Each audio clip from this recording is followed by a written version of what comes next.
All right, so welcome back to my second video.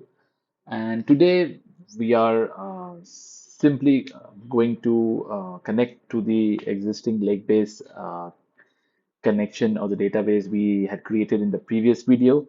So just as a reminder, uh, we had a project. Within the project we created, this was a default one. And then here we also created uh, a child or a feature branch, and we also had some data in the feature branch only. Yeah.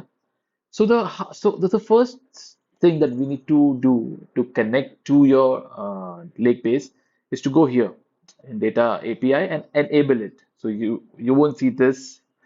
Usually it will have a blue button saying enable the API. So please go ahead and click on it, and you should see something like this. We won't touch anything here, not the settings, not the API, nothing.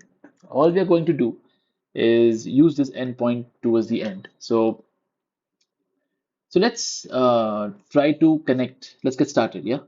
So here is a new notebook, and we are going to go here. So I had this, I kept this ready. So where did I go? In the documentation, you would go to your Lakebase Postgres, go to your connect submenu, and you go to authentication. You scroll towards the almost to the middle area, and you will see this connection piece. This is exactly what you need. Okay, so you just copy it and you can paste it.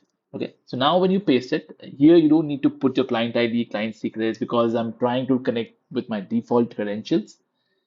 This we will be updating, obviously, to reflect our connection endpoint. And this one also will change. The DB name is going to be the same. So if I go here, oops, in the tables, you will see my DB name is still Databricks underscore Postgres, which is your default names. We don't change that. Username will change to my default credentials, and that's it. But to make things simple, I'm going to copy this and or either cut this and paste it here, just so that you understand these are two parts. Okay, and this is also a bit outdated. Usually I use two here. Okay, the second version. Okay, so here let's update the endpoint. Where do you get this endpoint from, right? That was a bit of a struggle for people. So usually you go to your lake base. It's very straightforward. You go to overview, and in your compute, you will see this primary get ID, copy the resource name. That's all you need. So if you paste it here, that's all you get. Okay.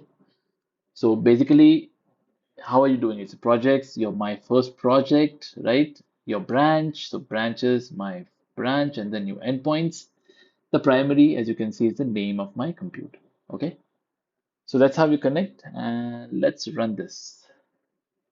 Okay, looks like we have an error. It says workspace client object has no attribute Postgres. So most of us, including me, would ideally go with the suggested one, which says ignore Postgres and use databases. But something I know beforehand is that the SDK needs to be updated here.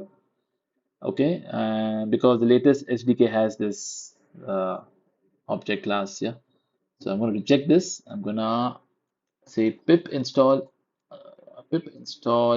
upgrade Databricks SDK. Okay, and open a new piece because we will also have to restart the Python there, right? So as you can see here, it did install the latest version. Okay, so here we are going to just copy paste from here and quickly restart Python. This takes a few seconds, around 8 or 10 seconds for me most of the time. Mm, there we go, it's 8 seconds, and yeah, 10 seconds. And now we can run this again.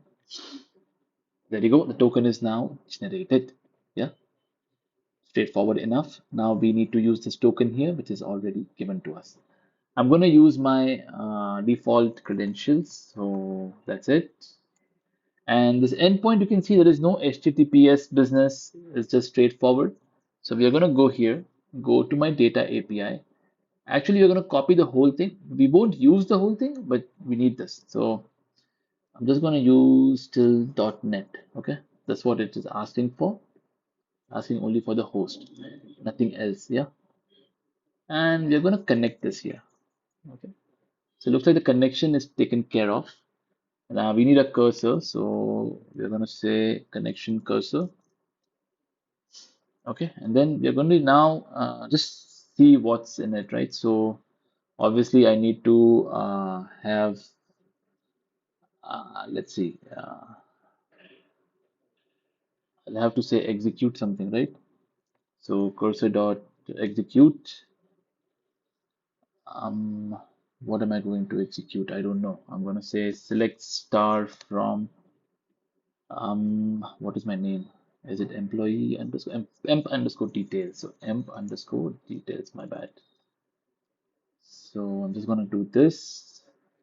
And then I'm going to say rows equals cursor dot fetch all.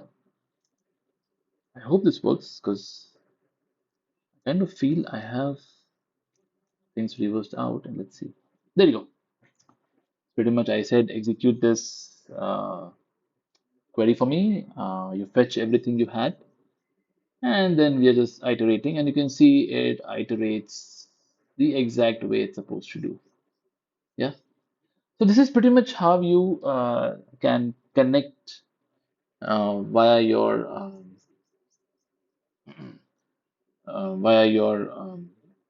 default credentials. Pretty straightforward. This is one nuance that you have to upgrade your Databricks SDK, and you have to restart your Python, and then again just